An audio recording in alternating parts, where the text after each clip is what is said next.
Sekolah tak habis. Pergi mana? Ha? Sekolah pun tak kat form 2 je. Asyik-asyik sebahu jalan je hidup kau ni. Ni. Apa benda ni? Ha? Dah lah tu sia-sia lah buat benda ni. Menyusahkan keluarga je kau ni.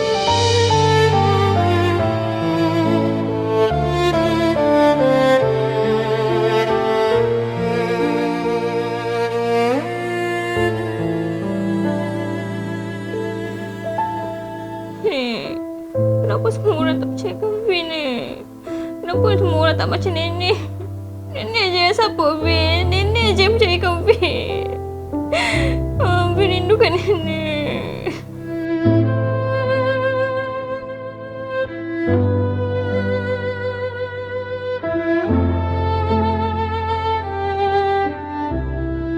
RM1, RM2, RM3, RM60, RM70, RM79, RM80.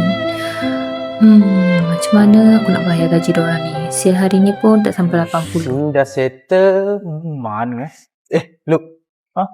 Tanya apa? Gaji hari ni tu. Aku apa ni? kau orang tanya aku tengok macam tak okey pun. Tu aku tengok dia menung jauh pada tadi. Kau pergi, aku ikut. Sekejap, aku swimming je. Pergi.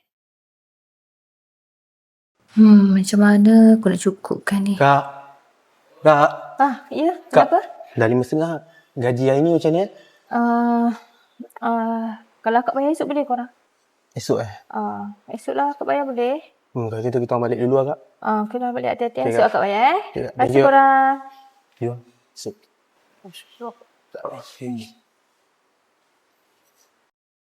Dah lah. Aku tak larat lagi. Sampai bila aku nak macam ni? Kedai tak ada orang. Sil pun tak sampai RM80 sehari. Macam mana aku nak bayar staff? Nak bayar staff pun aku dah tak mampu. Macam mana lagi aku nak buat ni, Allah?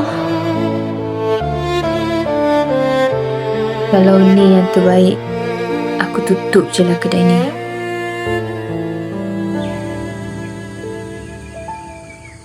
Dan pada hari ini kita nak belajar selama 2 hari berturut-turut tentang grow your business. Bisnes tak di tahap yang sama. Bertahun-tahun berniaga tak nampak duit. Bertahun-tahun berniaga bekerja seorang diri. Bertahun-tahun berniaga staf keluar masuk. Pada satu peringkat.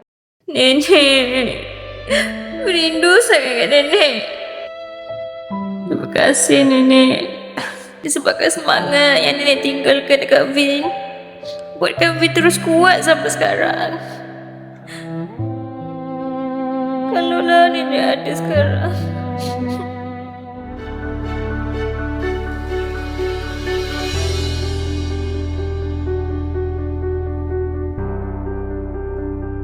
Sebab saya sekolah tak pandai. Sekolah pun tak habis kan. Bila saya sharing benda-benda dengan family ke ataupun dengan saudara terdekat, diorang tak nak dengar saya cakap. Sebenarnya saya tak ada apa-apa, kosong. Tapi saya cuba cari. Sebab saya nak sama macam orang lain yang dah percaya sekarang. Sebenarnya nenek saya dia yang bantu. Tiap-tiap bulan dia yang bagi duit. Dia bagi bulanan dia sebab dia risau. Dia nak suap nasi kan, dia fikir kalau aku makan nasi sini sedap-sedap macam manalah cucu aku, anak aku semua nak makan. Macam manalah kalau nenek saya tak ada. Macam mana saya nak bantu family saya? Tapi alhamdulillah Allah ni susun dah cantik.